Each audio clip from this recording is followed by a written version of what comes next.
Muito boa tarde. A partir de agora tem mais notícias do Brasil e do mundo para te deixar bem informado nesta quinta-feira. O aumento da violência nas escolas do país fez o governo tomar mais medidas de combate a esse tipo de atitude. Os profissionais da educação, por exemplo, receberão melhores capacitações para atuar na prevenção e na resposta a emergências em ambientes educacionais. Desde abril de 2023 até agora, foram registrados quase 10 mil denúncias sobre ameaças escolares.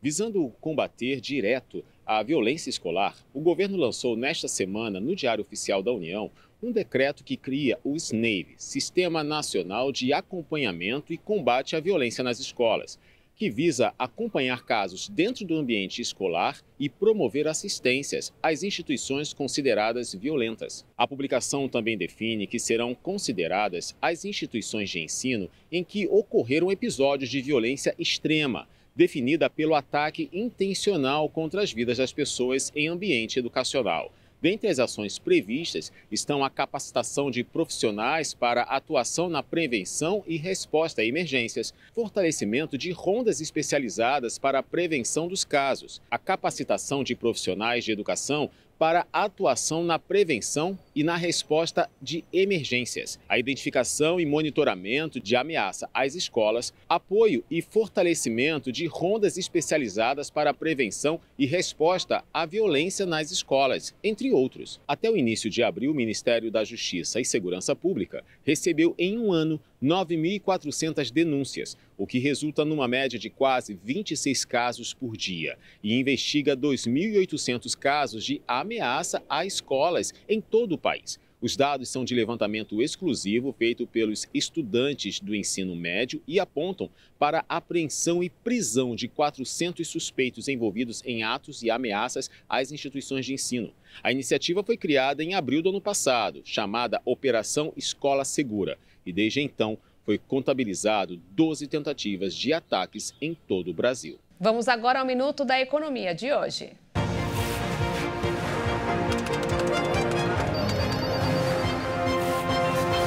O governo detalhou hoje a proposta apresentada ontem da reforma tributária que o país está discutindo há várias décadas. Lógico que a equipe econômica diz que é o melhor cenário do mundo, mas surgirão várias críticas. Normal, até porque em 360 páginas lotadas de regras, nem tudo ficou claro. E como não seria novidade, devem existir algumas manobras para o governo não perder a arrecadação.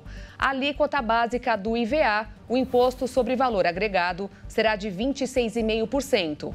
Olhem só, a Hungria cobra mais. Seremos, portanto, os vice-campeões mundiais neste quesito. Mas durante a explanação de hoje em Brasília, foi dito claramente que, no fundo, vamos pagar menos. Atualmente, a média seria de 34%. Para o consumidor, a verdade só aparecerá na hora de passar o cartão de crédito ou débito. E como eu li no artigo de um economista, a bola agora passará para o Congresso. Surgirão pressões de todos os lados. A Associação Brasileira dos Supermercados, por exemplo, queria imposto zero para salmão e o patê de fígado de ganso, mas ficaram fora da cesta básica, que, aliás, diminuiu de tamanho.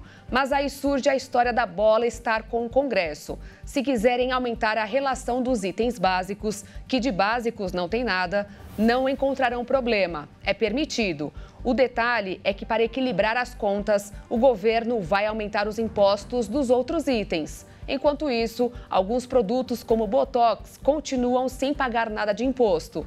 Pelo menos, dá para sorrir sem aparecer nenhuma ruga. Mas se fizer cara feia, vai dar no mesmo. Uma pesquisa inédita da USP mostrou que ficar exposto à poluição atmosférica por muito tempo está diretamente ligado ao aumento aos riscos cardíacos em moradores da capital paulista. E para quem é hipertenso, o perigo é maior. O estudo mostrou que a poluição atmosférica pode aumentar o risco de fibrose cardíaca.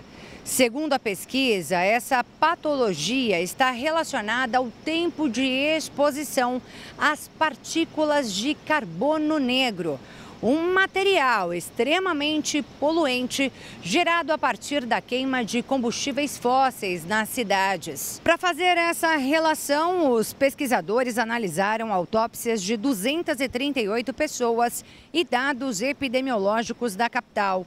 Familiares das vítimas também foram entrevistados ao longo do estudo para o levantamento de informações sobre fatores de risco, como histórico de tabagismo e hipertensão. Os cientistas constataram que o risco é aumentado para indivíduos hipertensos, tanto fumantes quanto os não fumantes. Já entre os não hipertensos, os maiores riscos foram observados principalmente entre os tabagistas. Mas é importante ressaltar que a exposição à poluição dentro da mesma cidade depende dos hábitos e deslocamentos de cada pessoa. Quem passa muitas horas em corredores de tráfego, por exemplo, se expõe a uma concentração muito maior de poluentes. Por meio das evidências descobertas sobre os impactos da poluição do ar na saúde cardiovascular, os autores da pesquisa destacam a necessidade de medidas eficazes para a redução das emissões de poluentes na atmosfera, como o incentivo ao transporte público sustentável e aumento de fontes de energia limpa. O estudo inédito, que acaba de ser publicado em uma revista científica, foi realizado por pesquisadores da USP com apoio da FAPESP, a Fundação de Amparo à Pesquisa do Estado de São Paulo. Uma nova lei quer pôr fim a uma longa tradição na capital italiana: proibir a venda de comida e bebida após a meia-noite para preservar a tranquilidade de 12 bairros mais movimentados de Milão.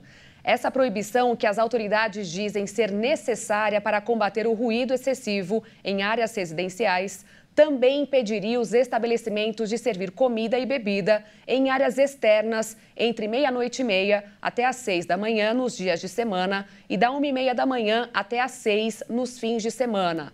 Críticos dizem que a medida vai contra a cultura do país, que, aliás, atrapalharia também os milhões de turistas que passam por lá todos os anos. Se aprovado, o bloqueio entrará em vigor já no próximo mês e durará até novembro, depois que a temporada turística deste ano terminar. É possível desabituar o cérebro para evitar aquelas situações que continuam em nossa rotina no dia a dia e só nos fazem mal. O truque para isso requer esforço, mas é bem simples. Deixar de prestar atenção às coisas que estão presentes o tempo todo ou que vão mudando de forma gradual em nossas vidas é uma tendência do cérebro, conhecida como habituação.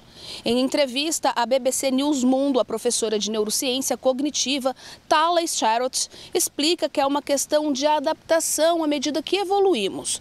O nosso corpo sempre responde a algo novo e quando percebemos que estamos vivos, passamos a poupar este recurso para as próximas situações que vamos enfrentar. E este mecanismo nos ajuda a superar situações difíceis, como, por exemplo, perder um emprego. Mas também nos faz permanecer em circunstâncias complicadas, como um relacionamento tóxico com o qual nos acostumamos. No entanto, a neurocientista conta que é possível enganar essa tendência natural do cérebro de ignorar ou de se habituar às coisas. A receita é bem simples: fazer uma pausa e se distanciar da situação para poder enxergá-la por outra perspectiva. Aí, dessa forma, o cenário se destaca, seja bom ou ruim. E, ao contrário do que muitos imaginam, manter a distância por um curto período é ainda muito mais efetivo. Durante as pesquisas, a cientista ainda descobriu que a hora mais feliz das férias de um trabalhador, por exemplo, são as 43 horas iniciais. E com o passar dos dias, o prazer diminui. Por isso, fazer várias pausas curtas ao longo do ano, ao invés de uma só longa, pode ser mais eficiente para introduzir as mudanças na rotina. Essa edição termina aqui. Obrigada pela sua companhia. Eu volto mais tarde no Jornal das 22 ao vivo com mais notícias para você e te espero. Tchau.